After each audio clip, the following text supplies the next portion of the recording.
Coming up on Arirang News, South Korea's vaccination campaign has now reached more than 300,000 people who've gotten their first dose. There have been around 36 suspected cases of severe adverse reactions, but no proven connection.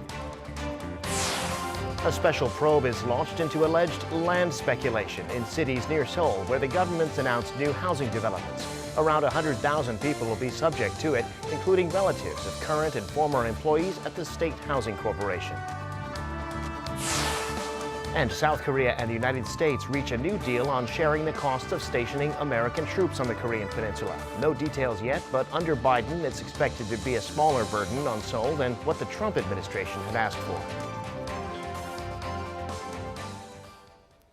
It's 5 p.m. here in Seoul. Thanks for tuning in to Arirang News. I'm Devin Whiting.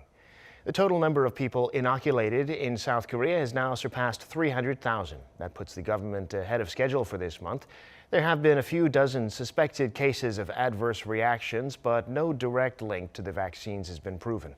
At least 11 people have died since their first dose. Lee Kyung-eun has the latest. Vaccinations are picking up pace in South Korea, with more than 300,000 people having received their first dose as of Sunday, the 10th day since the country began its inoculations. So far, 316,865 people have gotten their first dose of the COVID-19 vaccine, which is 41.5% of what we are aiming for by the end of March. The majority of the recipients got the AstraZeneca vaccine. Breaking it down into categories, the vaccination rate among registered recipients at nursing hospitals stands at 81%. For those in care homes, it is 50%, and at larger research hospitals, 27%. At least 5 such major hospitals in Seoul have begun carrying out inoculations on site, including Seoul National University Hospital and Samsung Medical Center. The group they're vaccinating is separate from the 52,000 frontline medical staff designated for treating COVID-19 patients, who are currently the only group to get the Pfizer vaccine. As of Monday, nearly 4,000 people have reported side effects, mostly mild symptoms. But there have been 33 suspected cases of anaphylaxis and 5 other cases of severe symptoms like spasms. 2 more people have died within a few days of receiving the vaccine, bringing the total to 11, all with pre-existing health conditions. On Sunday, health authorities held the first post-vaccination injury committee to review the first 8 cases. And their preliminary findings show those deaths have no direct correlation with the vaccine or the inoculation procedure itself. Plus, none of those 8 cases display symptoms of anaphylaxis. Most patients had underlying health conditions like cerebrovascular diseases and heart problems, which we concluded were the cause of the deaths. 4 of those 8 cases are currently undergoing autopsy, the results of which will be reflected in the final conclusion in the coming days. Lee Kyung-eun, Arirang News. Prime Minister Chung has called for a thorough probe into the scandal at the Korea Land and Housing Corporation, where current and former employees are suspected of speculating on land in new developments announced by the government. A special interagency task force will be set up to look into the case once findings are made by the joint government investigation team this week. Min Soo-kyun has more. Prime Minister Chung on Monday ordered the launch of a special interagency investigation team to probe into allegations of land speculation by several employees at the Korea Land and Housing Corporation. While the National Investigation Headquarters will run the probe, it will be joined by the National Tax Service and the Financial Service Commission. Chung said the launch of a special interagency was so that the investigation team has the power it needs to carry out the probe. The government plans to immediately request that it looks into the case once the joint investigation team announces the findings from its own fact-finding inquiries this week. Around 100,000 people are expected to be investigated over the scandal. This comes after several employees at the State Housing Corporation were accused of making speculative land purchases in areas now part of a development project. Over the 3 years from 2018 to 2020, the employees are accused of buying plots of land worth $9 million in Gwangmyeong and Siheung, even before the government included the two cities in its latest development project sites. Just recently, the Land Ministry named those two cities in Gyeonggi-do Province as sites for 70,000 new homes. The Joint Government Investigation Team said that it will look into the details of land transactions made by employees who have worked in institutions and departments related to housing development projects over the past 5 years. They also plan to probe the employees' family members, including their spouse and children. About 14,000 people will be among the first to be investigated. This includes 10,000 employees at the Korea Land and Housing Corporation and 4,000 public officials at the Ministry of Land, Infrastructure and Transport and local government offices. The results of the investigation will be announced as early as this Thursday. Min Suk-hyun, Arirang News. The price of food in South Korea is rising at the fourth fastest rate in the OECD. According to the OECD and Statistics Korea, the price of food and non-alcoholic beverages in South Korea rose by 6.5% in January from a year earlier.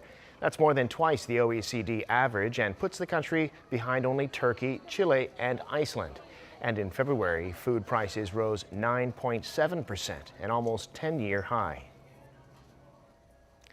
South Korean vaccine producer SK Bioscience will be going public next week, with competition expected to be intense among retail investors looking to get shares in the initial subscription period tomorrow and Wednesday. According to industry sources, last week's subscription forecast by institutional investors said they expect it to be oversubscribed by a multiple of about 1,000. SK Bioscience recently launched a clinical trial of a COVID-19 vaccine and through the IPO expects to raise some $1.4 billion.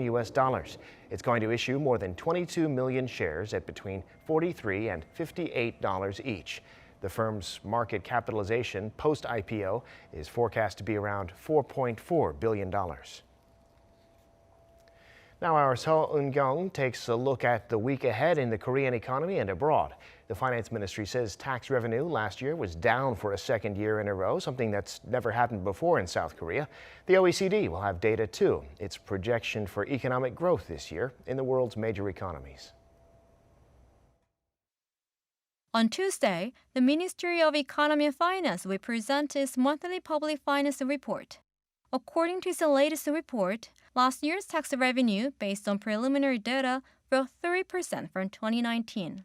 A decline in corporate tax earnings due to the pandemic contributed to the fall. It marked the first time that the country recorded a drop in tax revenue for 2 straight years. Gross expenditure in the January to November period last year came to $443 billion, up 14% on year. On the same day, the OECD will present its interim economic outlook. In its report, published last December, the OECD's projected economic growth forecast for Korea was 2.8% for 2021 and 3.4% for next year. According to its prediction, the global economy would grow by 4.2% this year, followed by 3.7% in 2022. On Wednesday, the Bank of Korea will release the financial market trends for February 2021. According to last month's report, household loans from banks increased to near $880 billion, up around $6.5 billion. This is the largest increase as of January since the relevant data starting being compiled in 2004. Home mortgage lending accounted for the highest proportion of total household borrowings. Korea's soaring housing market was said to be the main cause of the rise. Seo Eun-kyung, Arirang News.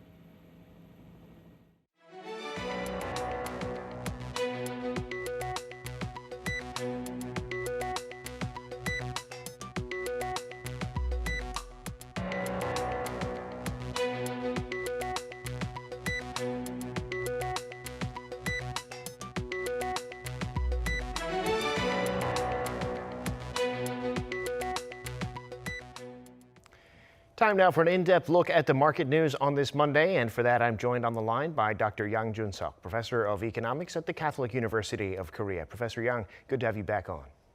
Happy to be here. Well, if we could start with Bitcoin, looking back over the past month or so, there have been swings of as much as $10,000 in a matter of days. It's sitting right now at about $50,000. Some see the high price as a warning sign, but there are plenty of others saying it's heading to $100,000 by the end of the year, and we're seeing high volume on the local exchanges. Tell us about that and your view of the situation, Professor. Okay, well, the Korean National Assembly member just mentioned that the daily transaction amount of Bitcoin was 7.9 trillion won. I think it's instructive to see how he derived that number. He got from the Financial Supervisory Commission of Korea, he received the total transaction from beginning of the year to February 25th in Korea, and that amount, the total transaction of Bitcoin in Korea was 445 trillion won. Divide that by the number of days, it was 7.9 trillion won, so that's how he said that the daily transaction was approaching 8 trillion won. But it doesn't tell us the trend. It only tells us the average for the entire year. And right now, at least globally, it seems like there was a lot of volume of transaction was very high in January, but it fell somewhat in February. That reflects with the higher price that we had on January, but the price fell at a low of from a somewhat of a high of $58,498 on February 21st to a low just a week later of $45,260 and to $50,487 per Bitcoin today. So the price has been changing thousands of dollars per day, and basically it's because the Bitcoin has no anchor in real economy. It cannot be used for transaction purposes. It cannot be used for transactions. There's no central bank trying to control its value. So it just basically jumps where the demand and supply market psychology tells it to. There's not even a historical context to keep it within some kind of a historical norm. And that's why I think people have wildly diverging opinions on what the value is going to be. You mentioned that some people were mentioning high as $100,000, but others are saying that it would be $50,000, whereas people like Janet Yellen of the U.S. Fed expect it to even go lower. There's no historical context or no real economy context to tell you what the right price is. So in a sense, basically, it's just following the market psychology. I think that appeals to some speculators because it can go sky high, but obviously it's going to be very dangerous depending on what the psychology of the market participants are at the moment. Yeah, and turning to stocks, Wall Street last week was volatile in its own right, ending slightly down for the week, but a nice gain on Friday. Data pointing to rising employment in the U.S. and bond yields easing. What's the story in the global markets? Okay, well, even though the Dow and S&P ended the week at a positive return, for the entire week last week, the Dow rose by 1.8%, S&P rose by 0.8%. NASDAQ, it actually lost about 2% over the week.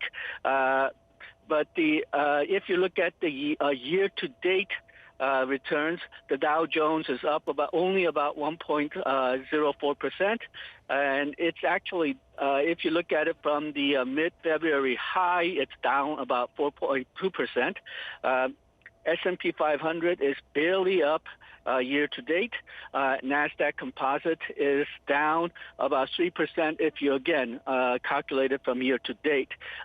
So a lot of people, there's mixed opinions by analysts right now. Some people believe that this is a desirable adjustment, that the stock market was too high at the end and beginning of this year, whereas other analysts are saying that this is due to increasing inflation fears. But and some speculators are betting that inflation will get out of control, and the Fed will be prompted to take appropriate actions sooner than it wants to. For example, tapering the asset purchase program, or even raising the interest rate, even though the Fed has said that they will not raise interest rate until next year. So it'll remain to be seen whether the speculators bet that inflation will be higher than it is expected will come true. There is some disturbing signs that for the United States at least, the inflation may be higher than the target rate of 2% for an extended period of time. But most academic economists are betting that it will probably not be the inflation will not go beyond the target rate for an extended period of time. It may go up for a little while, but not for an extended period of time. But we'll have to see how the market actually does after the Biden payments take place and the infrastructure bills come through. European markets, the Asian markets were all down today, and it's widely attributed to fear of inflation, though some stock analysts are saying it is profit-taking. And you mentioned the Biden payments. It would seem that might have been a factor today in the Korean markets, which started out higher, but then all of that was erased, and the Kospi ended up about 1% lower. So lately, as we've seen a lot, the indices lower, but retail investors buying. Tell us about the local markets. Okay, well, it fell below the 3,000 level again. Kospi ended today at 2,996.11. And for Korea, at least, it seems that it's fear of inflation rather than profit-taking, because while most of the stocks did take a loss today, financial companies, their value actually rose, and financial companies stand to do well if the interest rates go up because of possible inflation. Now, one mysterious thing about this is that even though there is a possibility that there is going to be inflation in the United States, not clear if there will be inflation in Korea, and also if such a thing takes place, it's still months in the future, so it's not quite clear why the investors are worried about it today. But if you look at just the purchases and sales today, institutions were actually leading the sell-off. They sold 377 billion won's worth of stock. Foreigners did not sell much. They only sold about 126 billion won's worth of stock, and individuals bought 525 billion. Kosdaq lost 2% today. That seems to be in line with tech stocks going down, NASDAQ in the U.S., for example. And for Kosdaq, it was foreigners who led the sell-off. Institutions also sold off, but just a tiny bit, while individuals bought 207 billion won's worth of stock. And before we go, Professor, if we could go back to the U.S. for a little bit, there's talk about America's GDP growth absolutely taking off this year. Reports in the Wall Street Journal, an indicator at the Atlanta Fed, and others suggesting that America's growth could even outpace China's this year. There's the reopening and all this fiscal support now. So do you see that as a possibility? I see that as a possibility, partially because the U.S. GDP fell last year, and there's going to be a bounce-back effect from that. And then the amount of the stimulus that U.S. has already gotten, as well as what it's going to get, is absolutely incredible amount of money, especially if the second stage of President Biden's recovery plan, which is the infrastructure plan, goes through. The U.S. spent about $3 billion to $4 billion last year on the corona assistance. That's about 14% of GDP. If they spent about roughly the same amount on the coronavirus rescue bill that it passed the Senate last week, and about the same amount, $2 trillion on infrastructure plan, that within the last 2 years will be something like 30% of U.S. GDP. So that's going to be a massive stimulus that could mean a very large growth in GDP, which is why a lot of people are worried about inflation. But it could also mean problems because the U.S. debt has grown by about 20 to 25% of GDP so far. And if Biden's plans go through, the debt ratio is going to go up at least another 10% or so. All right, Professor, we'll have to leave it there for today. Thanks so much for all your insights. We appreciate it. Thank you.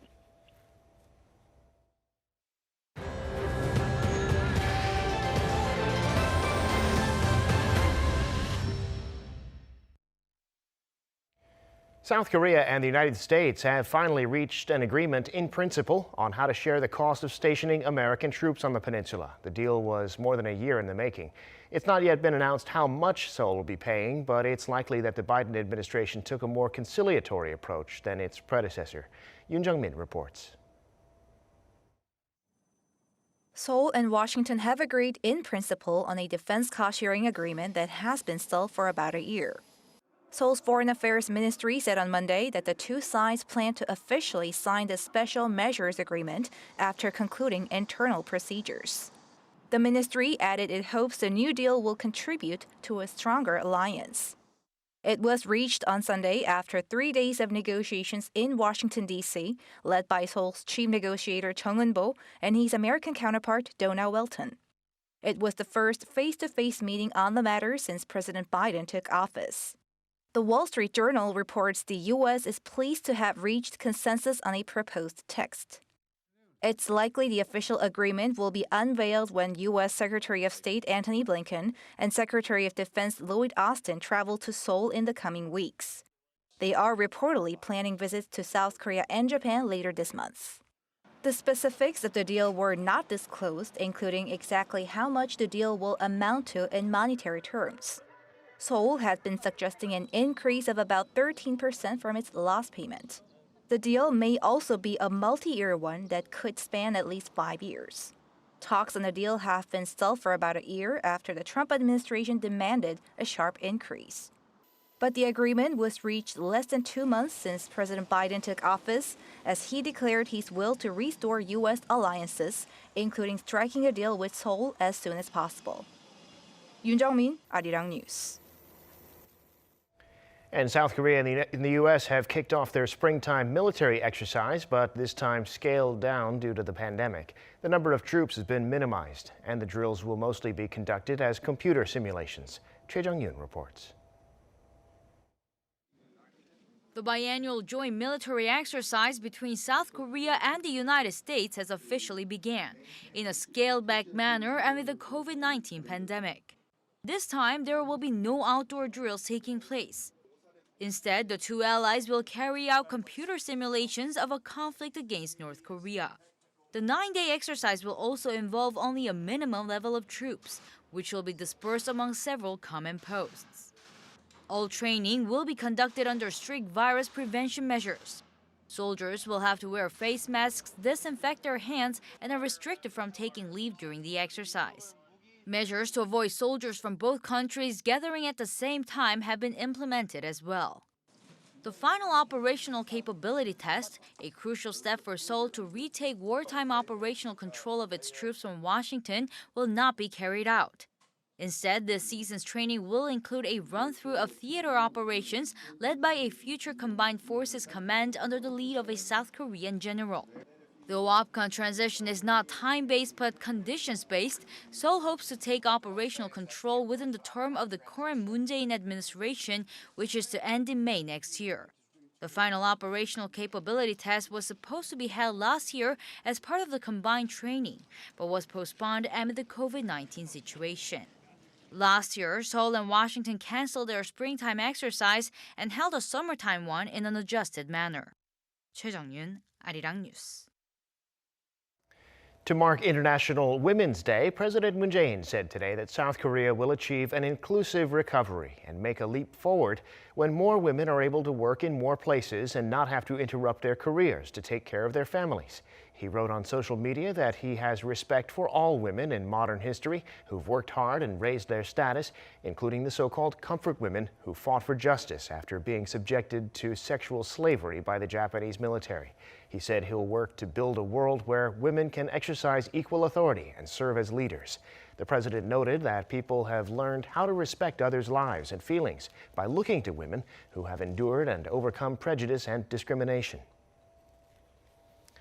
The film Minari, directed by Korean-American Lee Isaac-Chung, won a Golden Globe last week and now has clinched 2 more honors at this year's Critics' Choice Awards. At the Critics' Choice Awards held Sunday in Los Angeles, Minari was named Best Foreign Language Film, and the 8-year-old Alan Kim won Best Young Performer for the grandson in the film. The movie was nominated in 10 categories, including Best Supporting Actress for Yoon Yo-jung, who plays the grandmother. Minari tells the story of a Korean immigrant family that moves to Arkansas in the 1980s to pursue their American dream. And that brings us to the end of this newscast. Thank you for watching. More live news coming your way at 7 p.m. Korea time.